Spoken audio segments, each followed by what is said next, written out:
की हद से गुजरे तो सभी जाएंगे, तैरे या डूबे किनारे तो सभी जाएंगे, कोई कितनी भी बुलंदी पर चला जाए पर आसमान से उतारे तो सभी जाएंगे मानवर। तो ज्योतिबा फूले जी ने कहा कि वंचित शोषितों को अनिवार्य शिक्षा का और मुफ्त शिक्षा का जो अधिकार मिलना चाहिए। इन्होंने सरकारी नौकरियों में भी वकालत की मान्यवर। मैं ज्यादा कुछ नहीं कहते हुए कहूंगा, कोल्हापुर का इतिहास देख लीजिए, जहां छत्रपति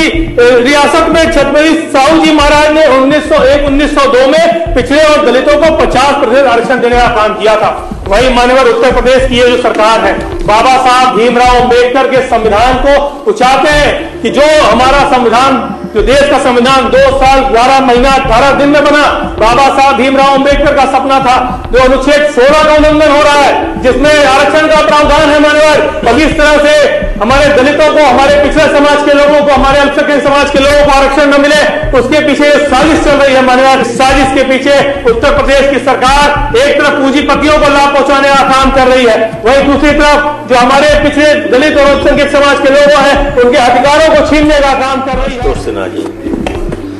मान्यवर। क्योंकि जब से भारतीय जनता पार्टी की सरकार आई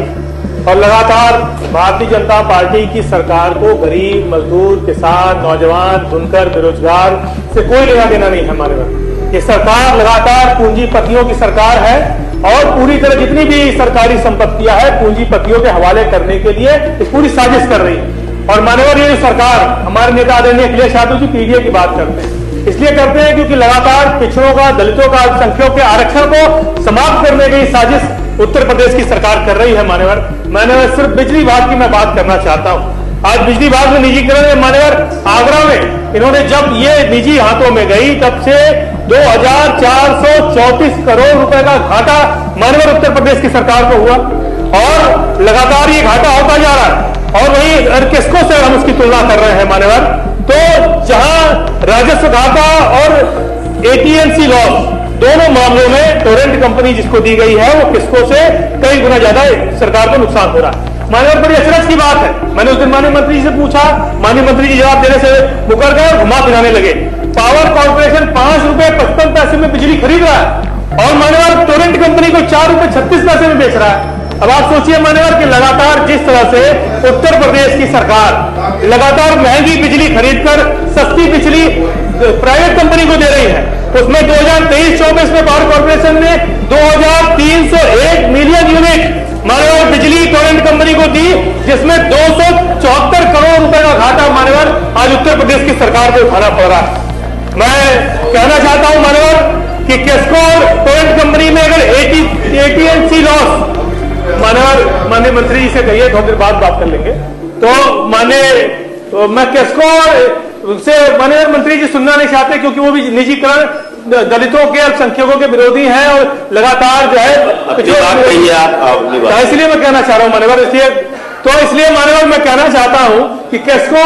में जो एटीएनसी लॉस था वो 9.6 है और वही टोरेंट कंपनी में 9.82 है। आप मान्यवर बिजली यूनिट देख लीजिए कि सरकार 4 रुपए 36 पैसे में दे रही है टोरेंट को और वही किसको को दे रही है 7 रुपए 96 पैसे में। तो सरकारी संस्थानों को महंगे में बिजली दे रही है और जितने से खरीदी उससे सस्ते में दे रही है प्राइवेट कंपनी को, और लगातार जो नुकसान हो रहा है मान्यवर उससे उत्तर प्रदेश, आप दक्षिणांचल और पूर्वांचल की बात मान्यवर कर रहा हूं, आज दक्षिणांचल और पूर्वांचल दोनों में मान्यवर निजीकरण का जो फैसला लिया गया है, भारत सरकार द्वारा जो विद्युत वितरण निगम कंपनियों की रेटिंग जो जारी की गई है उसमें भी पूर्वांचल और दक्षिणांचल में लगातार सुधार होने का काम हो रहा है मान्यवर। मैं पूर्वांचल विद्युत वितरण निगम की बात इसलिए करना चाह रहा हूं क्योंकि हम लोग पूर्वांचल के रहने वाले हैं।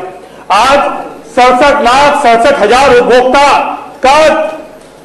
23,978 करोड़ रुपया बकाया है और जिस दिन निजी कंपनियों के हाथ में चला जाएगा, जैसे टोरेंट कंपनी ने नहीं पैसा दिया, यह भी देने का काम नहीं करेगी।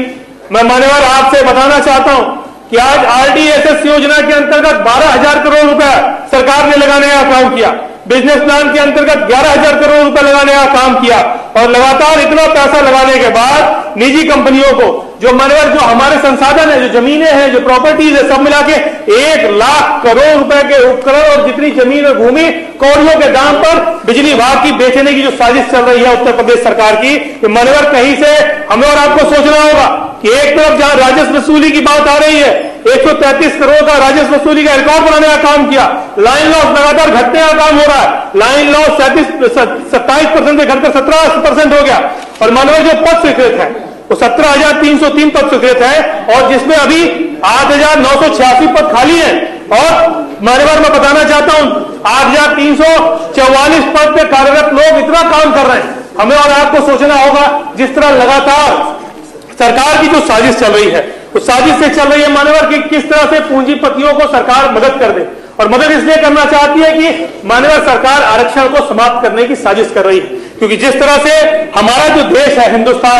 हिंदुस्तान में मान्यवर आज हिंदुस्तानी, मैं हमारे आजादी की बात नहीं कर रहा, हम जब आजाद नहीं थे, जब हमारा देश गुलाम था, तब उस समय भी हमारे यहाँ बहुत से ऐसे लोग थे जिन्होंने आरक्षण की वकालत की। उस समय हंटर कमीशन 1882 में, देश की आजादी के पूर्व 1882 में हंटर कमीशन का गठन हुआ, जिसमें ज्योतिबा फूले जी ने कहा कि वंचित शोषितों को अनिवार्य शिक्षा का और मुफ्त शिक्षा का जो अधिकार मिलना चाहिए। इन्होंने सरकारी नौकरियों में भी वकालत की। मान्यवर मैं ज्यादा कुछ नहीं कहते हुए कहूंगा, कोल्हापुर का इतिहास देख लीजिए, जहां छत्रपति